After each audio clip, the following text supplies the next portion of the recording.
Welcome to Fresh Talk News Channel. Today, we delve into the latest news update. President Donald Trump said Saturday that he doubts Russia's Vladimir Putin wants to end his war in Ukraine, expressing new skepticism that a peace deal can be reached soon. Only a day earlier, Trump had said Ukraine and Russia were very close to a deal.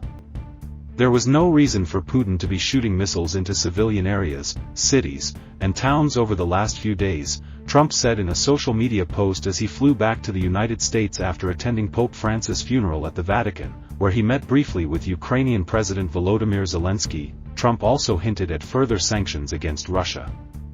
"It makes me think that maybe he doesn't want to stop the war. He's just tapping me along, and has to be dealt with differently, through banking or secondary sanctions. Too many people are dying." Trump wrote, "The new doubts aired by Trump come as the president and top aides intensify their push to reach a deal to end the war that began in February 2022, when Russia invaded Ukraine." The comments also sharply contrasted with Trump's positive assessment that the two sides were very close to a deal, after his special envoy, Steve Witkoff, met with Putin in Moscow on Friday. The Trump-Zelenskyy conversation on the sidelines of the Pope's funeral was the first face-to-face encounter between the two leaders since their heated Oval Office meeting at the White House in late February. That confrontation led the White House to briefly pause U.S. military assistance and intelligence sharing with Ukraine. Days after ordering the pause, Trump also announced he was strongly considering imposing new sanctions and tariffs on Russia to try to prod Putin to negotiate in earnest.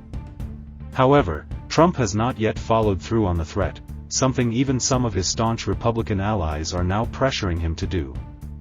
In fact, when Trump announced new global tariffs this month, one major economy he did not target was Russia's. U.S. Senator Chuck Grassley, Republican Iowa, on Friday urged Trump to put the toughest of sanctions on Putin, arguing there is clear evidence that he is playing America as a patsy.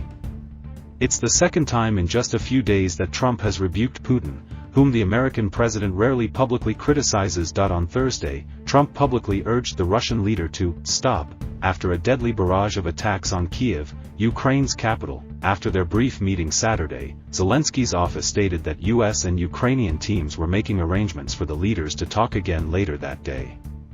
However, Trump went directly to the Rome airport after the funeral and boarded Air Force One for the 10-hour flight back to the United States. Zelensky's spokesperson, Serhiy Nikiforov, said Trump and Zelenskyy did not meet again in person due to their tight schedules. Zelenskyy called it a good meeting on social media after the funeral. "We discussed a lot one-on-one. Hoping for results on everything we covered, protecting the lives of our people, achieving a full and unconditional ceasefire, and establishing a reliable and lasting peace that will prevent another war from breaking out," said the Ukrainian leader, who also held talks Saturday with British Prime Minister Keir Starmer, "A very symbolic meeting that has the potential to become historic if we achieve joint results. Thank you." The White House called the discussion very productive. The meeting lasted about 15 minutes inside St. Peter's Basilica at the Vatican, where Pope Francis had often preached the need for a peaceful end to the war, just before Trump and Zelenskyy took their seats at the outdoor funeral service. The Vatican had long ago offered to help facilitate peace talks, and Francis regularly called for peace and dialogue from the altar of the Basilica. That Trump and Zelenskyy spoke privately, face-to-face, hunched over on chairs on the marbled floors of the Pope's home, on the day of his funeral, was perhaps a fitting way to honor Francis' wishes, Trump said on social media, after he arrived in Italy late Friday, that Russia and Ukraine should meet for very high-level talks to end the war. Neither Putin nor Zelenskyy has commented on Trump's calls for direct talks. Trump has pressed both sides to quickly come to an agreement to end the war.